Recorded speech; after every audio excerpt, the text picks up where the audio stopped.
پھر اس ایمان کو تقویت پہنچانے اللہ سے جڑنے کے لیے نماز ہے کہ نماز پہلی امتوں کو 2 نماز ہیں، ہمیں 5۔ پہلی امتوں کی مسجد کوئی نہیں، ہماری مسجد۔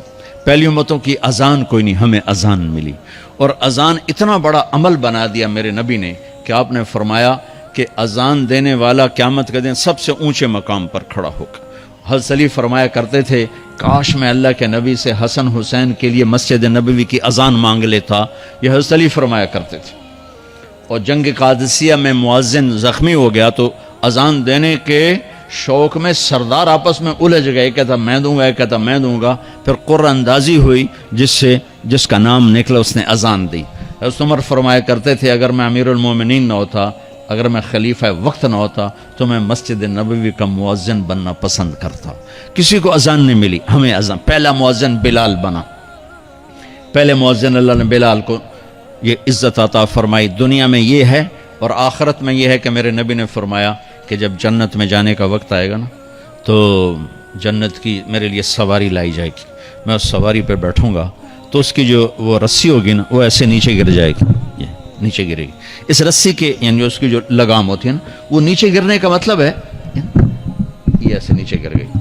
اب نیچے گرنے کا مطلب ہے کہ اس کی ڈرائیونگ میرے نبی نے نہیں کرنی، کوئی آنے والا ہے، کوئی ڈرائیور آنے والا ہے جو رسی پکڑ کے چلے گا، کوئی کوچبان آنے والا ہے جو اس کو پکڑ کے چلے گا۔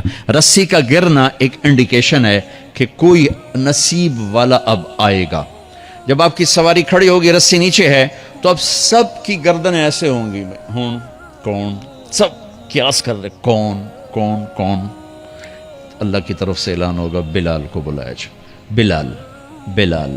تو بلال آپ کی سواری کی لگام پکڑیں گے اور آپ نے فرمایا کہ سب سے پہلے میں جنت میں جاؤں گا اور بلال میرے ساتھ ہوگا، میری سواری کے لگام پکڑے ہو جائے گا۔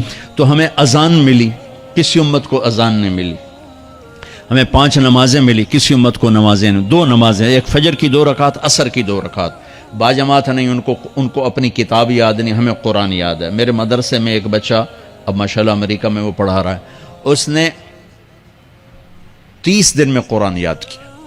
صبح یاد کرتا تھا، شام کو تراویح میں سناتا تھا۔ میرے مدرسے کا بچہ ہے، صبح بیٹھ کے مغرب تک پورا ہے سپارہ یاد کر کے اور عشاء کو تراویح میں سنا دیتا تھا۔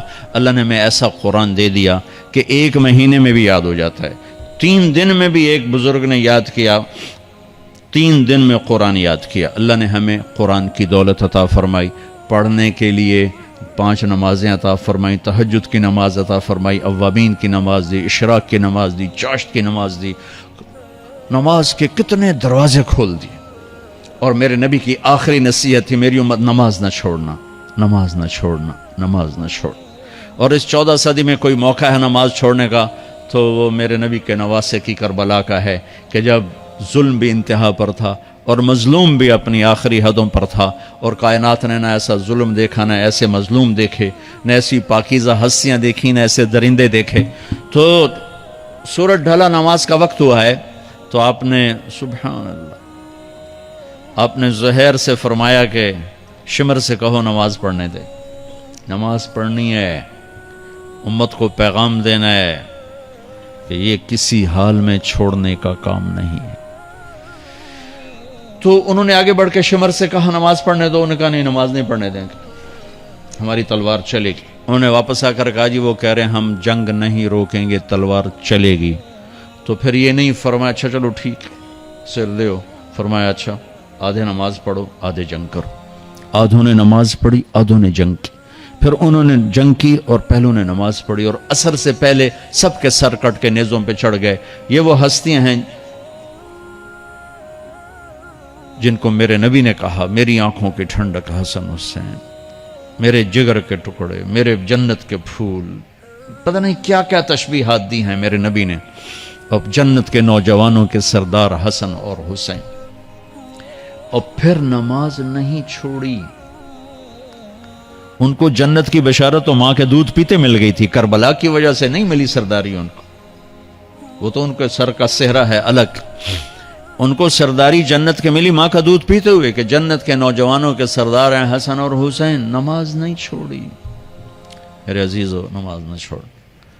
اللہ کا شکر ہے، میں آپ بچوں کو دیکھ کے مجھے اپنا کالج کا دور یاد آ رہا ہے۔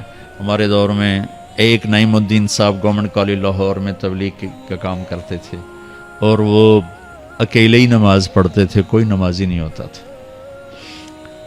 اور کسی لڑکے کی داڑھی نہیں تھی، کسی لڑکے سوا سے ایک نعیم الدین کی۔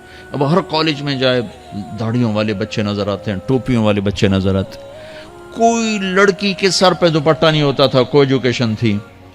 اب لمز جیسی یونیورسٹی میں بھی لڑکیاں پورے برقعے میں ہوتی ہیں، حجاب میں ہوتی ہیں، نقاب میں ہوتی ہیں۔ جہاں برائی کا گراف اوپر گیا تو نیکی کا بھی اوپر گیا، جہاں برائی کا لیول اگر بڑھا ہے تو نیکی کا لیول بھی بڑا ہے۔